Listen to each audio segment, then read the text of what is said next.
പറശ്ശിനിക്കടവ് മുത്തപ്പൻ.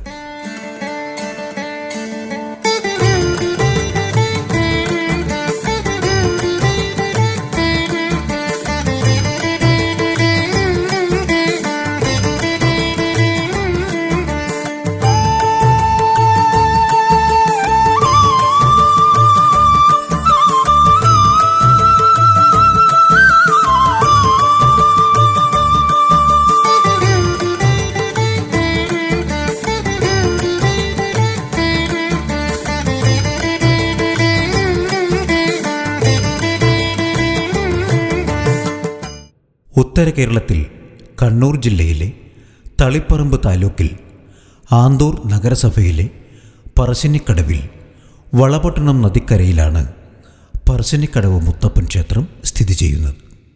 തിരുവപ്പൻ അല്ലെങ്കിൽ വലിയ മുത്തപ്പൻ എന്ന പേരിൽ മഹാവിഷ്ണുവിനെയും വെള്ളാട്ടം അഥവാ ചെറിയ മുത്തപ്പൻ എന്ന പേരിൽ പരമശിവനെയും ഇവിടെ തെയ്യം കെട്ടിയാടുന്നു. തങ്ങളുടെ പ്രശ്നങ്ങൾ മുത്തപ്പൻ്റെ തെയ്യക്കോലത്തിനോട് നേരിട്ട് പറഞ്ഞ് ആശ്വാസം നേടാം എന്ന വിശ്വാസമാണ് ഭക്തർക്ക്.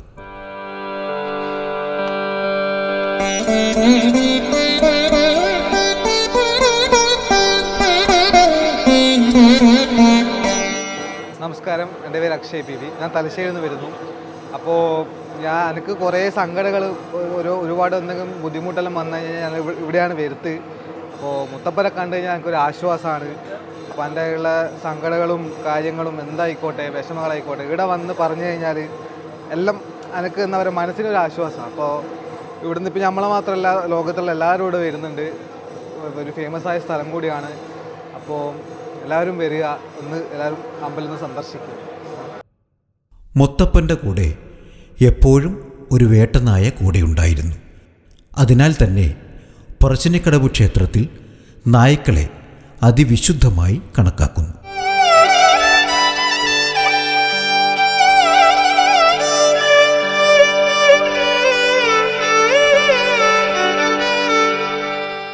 തീർത്ഥാടകർക്ക് നൽകുന്ന പുഴുങ്ങിയ പയറും കട്ടൻ ചായയുമാണ് ഇവിടുത്തെ പ്രധാന പ്രസാദം. ഇത് തികച്ചും സൗജന്യമായി നൽകി വരുന്നു.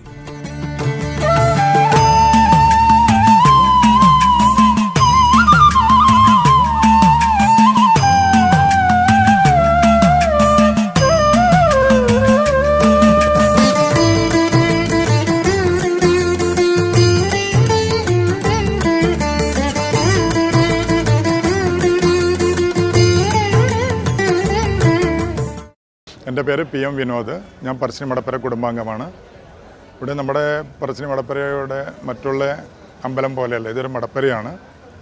ഇവിടെ വൈകിട്ട് 3 മണിക്ക് നട തുറന്ന് ദൈവത്തിൻ്റെ മാലയും ചന്ദനവും ചാർത്തി കഴിഞ്ഞ് 4 മണിക്ക് മലയിറക്കൽ എന്ന് പറഞ്ഞൊരു ചടങ്ങാണുള്ളത്. പിന്നീട് ദീപാരാധനയോട് കൂടിയിട്ടാണ് വെള്ളാട്ടം ഇറങ്ങുന്നത്, മുത്തപ്പൻ വെള്ളാട്ടം. അത് 8:30-8:45 ആകുമ്പോഴേക്ക് ആ വെള്ളാട്ടം കഴിഞ്ഞു. പിന്നെ അന്ത്യവേല എന്ന് പറഞ്ഞൊരു ചടങ്ങാണ്. അതോടുകൂടി അന്നത്തെ ദിവസത്തെ ചടങ്ങുകൾ, അതായത് തൊഴുതുകെട്ടൽ ചടങ്ങോട് കൂടിയിട്ട് ആ ദിവസത്തെ മുത്തപ്പൻ വെള്ളാട്ടത്തിൻ്റെ ചടങ്ങ് കഴിയും. പിന്നീട് ഭക്തജനങ്ങൾക്ക് തൊഴാനുള്ള സൗകര്യം ഉണ്ടായിരുന്നില്ല. പിന്നെ കാലത്ത് തിരുവപ്പന ഇറങ്ങും. തിരുവപ്പനയും വെള്ളാട്ടം രണ്ടും ഒരുമിച്ചുള്ള ചടങ്ങ്. അത് രാവിലെ 5:30 തൊട്ട് രാവിലെ 8:30 മണി വരെ ഉണ്ടാകും. അത് പിറ്റേ ദിവസം അന്നത്തെ ദിവസത്തെ ചടങ്ങ് കഴിയുന്നതാണ്.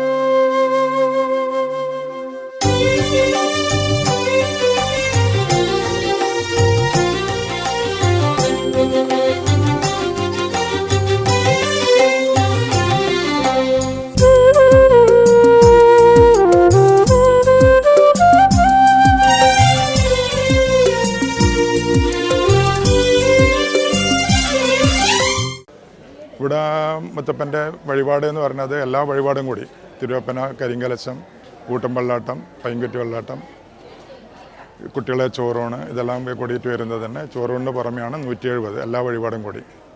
അതിന് പുറമെ ഭക്തജനങ്ങൾ തരുന്ന എല്ലാ ഫണ്ടും ഉപയോഗിച്ചാണ് ഇവിടെയുള്ള എല്ലാ കാര്യങ്ങളും ചെയ്തു വരുന്നത്.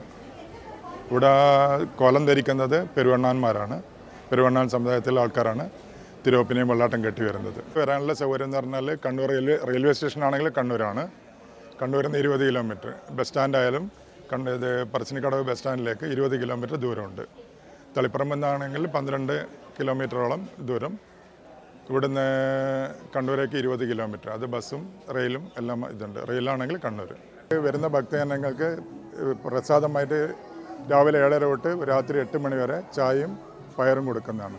അതുപോലെ ഉച്ചക്കും രാത്രിയിലും അന്നദാനം എല്ലാ വരുന്ന ഭക്തജനങ്ങൾക്കും ഉണ്ടാവും. ഇപ്പോൾ കൊട്ടിയൂർ സീസൺ ആയതുകൊണ്ട് 20,000-ന് മുകളിൽ ആൾക്കാരാണ് അന്നദാനത്തിന് ഉണ്ടാവുന്നത്.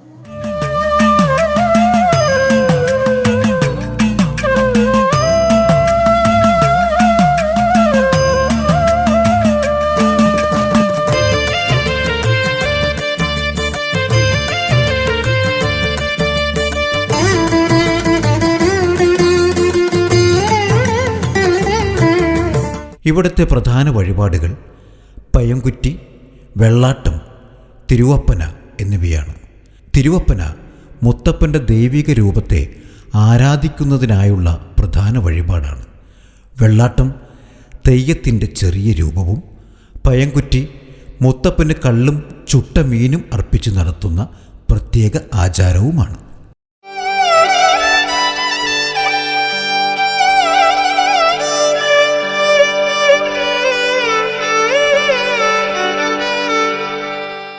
നമസ്കാരം, എൻ്റെ പേര് ജിതേഷ്.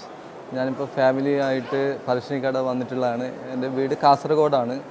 അപ്പോൾ പണ്ട് തൊട്ടേ മുത്തപ്പൻ്റെ അവിടെ വന്നിട്ട് ചോറ് കൊടുക്കണമെന്ന് പണ്ടുള്ളൊരു ആഗ്രഹമായിരുന്നു. പിന്നെ എൻ്റെ അച്ഛനും അങ്ങനെ തന്നെയായിരുന്നു. മുമ്പ് തൊട്ടേ മുത്തപ്പനെ എന്നും വിളിച്ചാൽ വിളിപ്പുറത്തെത്തുന്ന മുത്തപ്പന് ഇപ്പോൾ ഞങ്ങൾ കാസർഗോഡ് ഏകദേശം എല്ലാ ആൾക്കാരും അധികം ആൾക്കാർ ഇവിടെ വന്നിട്ട് തന്നെ ചോറ് കൊടുക്കാറ്. നമ്മൾ ഇന്ന് തിരക്കില്ല എന്ന് പറഞ്ഞിട്ടാണ് വന്നത്. ഇന്നും നല്ല തിരക്കുണ്ട് ഇവിടെ. അപ്പോൾ നല്ല ഭക്തിയുടെ ഒരു ഇതിൽ ചോറ് കഴിഞ്ഞു. അതിൻ്റെ അതിയായ സന്തോഷമുണ്ട്. പറശ്ശിനിക്കടവ് ക്ഷേത്രത്തിലെ പ്രധാന ഉത്സവം പുത്തിരി തിരുവപ്പാന അഥവാ മുത്തപ്പൻ തിരുവപ്പാന എന്നറിയപ്പെടുന്നു. എല്ലാ വർഷവും മലയാള മാസം വൃശ്ചികം 16-ാം തീയതി ആരംഭിച്ച് വൃശ്ചികം 20-ന് സമാപിക്കുന്നു. പ്രദേശവാസികളുടെ വിളവെടുപ്പ് ആഘോഷമായാണ് ഈ ഉത്സവം കൊണ്ടാടുന്നത്. കർഷകർ തങ്ങളുടെ പുതിയ വിളവെടുപ്പിലെ ധാന്യങ്ങൾ ആദ്യം മുത്തപ്പന് സമർപ്പിക്കുന്നു. മറ്റു ക്ഷേത്രങ്ങളിൽ നിന്നും വ്യത്യസ്തമായി ജാതിയുടെയോ മതത്തിൻ്റെയോ വേർതിരിവുകളില്ലാതെ ഏതൊരാൾക്കും എപ്പോൾ വേണമെങ്കിലും ആശ്രയവും ആശ്വാസവും തേടി എത്താൻ കഴിയുന്ന അപൂർവ സിദ്ധിയുള്ള ക്ഷേത്രമാണ് ഈ ക്ഷേത്രം. മറ്റു ക്ഷേത്രങ്ങളിൽ നിന്നും വ്യത്യസ്തമായി ബ്രാഹ്മണ ആചാരങ്ങൾക്കപ്പുറം തെയ്യത്തെയും അനുഷ്ഠാനങ്ങളെയും അടിസ്ഥാനമാക്കിയുള്ള ദ്രാവിഡ പൂജാവിധികളാണ് ഇവിടെ അനുഷ്ഠിച്ചു വരുന്നത്. ഇത് ക്ഷേത്രത്തിനൊരു പ്രത്യേക ആത്മീയ ശക്തിയും പ്രാദേശിക സംസ്കാരവുമായി ആഴത്തിലുള്ള ബന്ധവും നൽകുന്നു.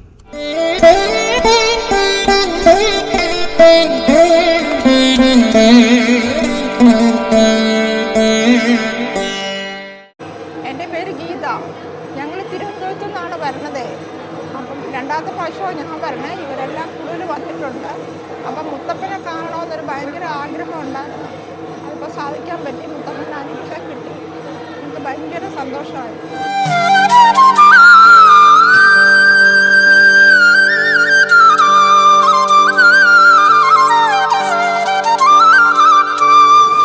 മുത്തപ്പൻ്റെ അടുത്ത് എപ്പോൾ വരുത്തുണ്ട്.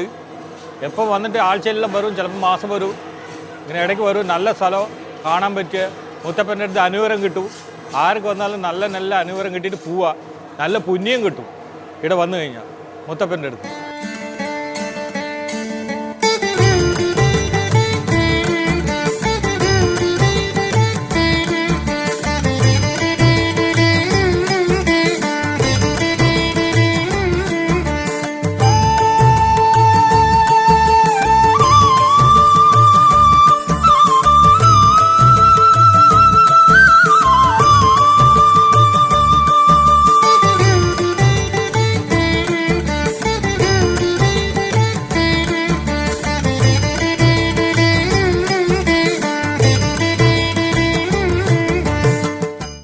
തലശ്ശേരിയിൽ നിന്ന് വരികയാണ്. അപ്പോൾ നമ്മൾ മോക്ക് ചോറോട് കൊടുക്കാൻ വേണ്ടിയിട്ട് വന്നതാണ്. അപ്പോൾ നമ്മുടെ ജീവിതത്തിൽ എന്ത് പ്രശ്നങ്ങളുണ്ടെങ്കിൽ നമ്മൾ മുത്തപ്പൻ്റെ സന്നിധിയിലേക്ക് എപ്പോഴും എന്ത് കാര്യം ഉണ്ടെങ്കിൽ മുത്തപ്പ, നമ്മൾ കണ്ണൂരുകാരെ മെയിനായിട്ടുള്ളൊരു കാര്യമാണ് മുത്തപ്പ. അപ്പോൾ എന്തൊരു കാര്യങ്ങളുണ്ടെങ്കിൽ നമ്മൾ ഫസ്റ്റ് വിളിക്കുക മുത്തപ്പനെയാണ്. ഇപ്പോൾ മോക്ക് ഫസ്റ്റായിട്ട് ആദ്യമായിട്ട് ചോറൂണ് കൊടുക്കാനും ഇവിടെ പറശ്ശിനിക്കടവ് മുത്തപ്പ മടപ്പുരയിലേക്കാണ് ആദ്യമായിട്ട് വന്നത്. അതാണ് ഇന്ന് ഇവിടത്തേക്ക് രാവിലെ തന്നെ വന്നത്. അതുകൊണ്ടാണ് ഇവിടെ അടുത്ത് തന്നെ തലശ്ശേരി തന്നെയാണ് സ്ഥലം.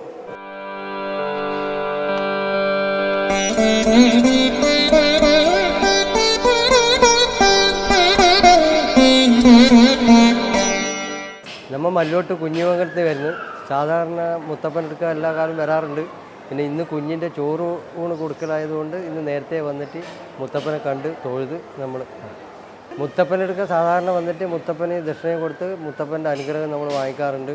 പിന്നെ ഇവിടുന്ന് കിട്ടുന്ന പ്രസാദവും കൂടെ കഴിച്ചിട്ടാണ് നമ്മൾ ഇവിടുന്ന് പോകാറ്.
ഭാരതീയ സംസ്കാരത്തിൻ്റെയും പൈതൃകത്തിൻ്റെയും അക്ഷയഖനികളാണ് ക്ഷേത്രങ്ങൾ. അവയിൽ ഒരു ജനതയുടെ ജീവിതവും സംസ്കാരവും പാരമ്പര്യവും ഇഴചേരുന്നു.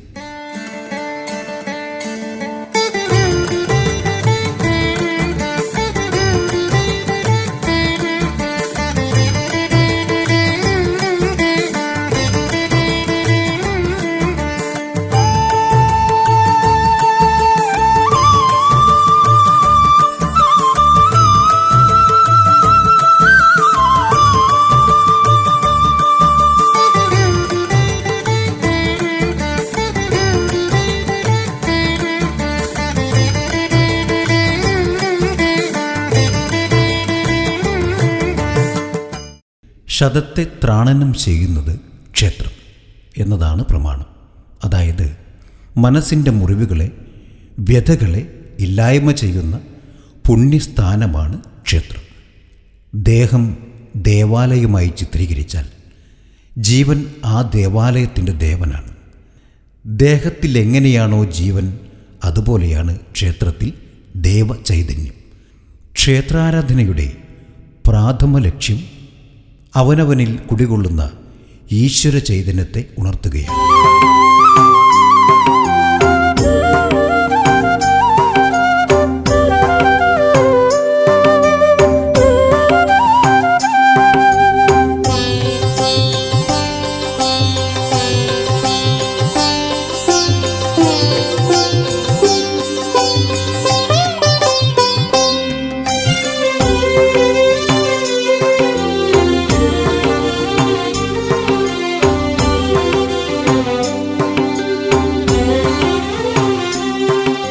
ഈശ്വരൻ്റെ അടയാളമായ ക്ഷേത്രം, അതിലെ വിഗ്രഹം, ദീപം മുതലായവ ദർശിക്കുന്നത് നമ്മുടെ കണ്ണുകളെയും ചന്ദനം, ചന്ദനത്തിരി, കർപ്പൂരം എന്നിവയുടെ സുഗന്ധം നമ്മുടെ മൂക്കിനെയും പ്രസാദം, തീർത്ഥം എന്നിവ സേവിക്കുന്നതും ഈശ്വര മന്ത്രം ജപിക്കുന്നതും നമ്മുടെ നാവിനെയും ശംഖനാദം, മണിനാദം, മന്ത്രധ്വനി, സോപാന സംഗീതം മുതലായവ നമ്മുടെ ചെവികളെയും ചന്ദനം, ഭസ്മം, തീർത്ഥം എന്നിവ നെറ്റിയിലും ശരീരത്തിലും ലേപനം ചെയ്യുന്നത് നമ്മുടെ ത്വക്കിനെയും ലൗകിക അസാൻമാർഗിക വിഷയങ്ങളിൽ നിന്നും താൽക്കാലികമായി എങ്കിലും പിന്തിരിപ്പിച്ച് ഈശ്വര സങ്കല്പത്തിൽ ലയിപ്പിക്കുന്നു.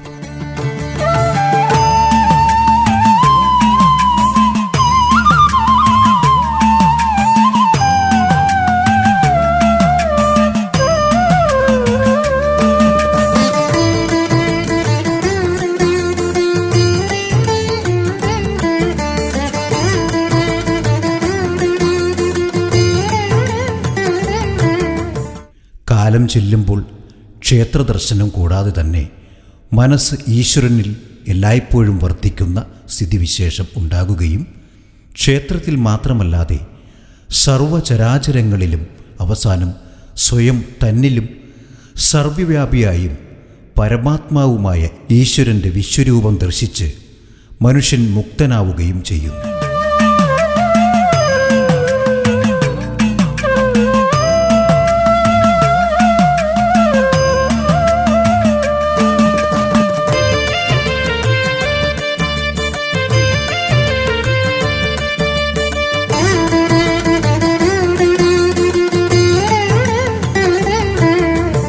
ഇതാണ് ക്ഷേത്രസങ്കല്പത്തിൻ്റെ പ്രാധാന്യം.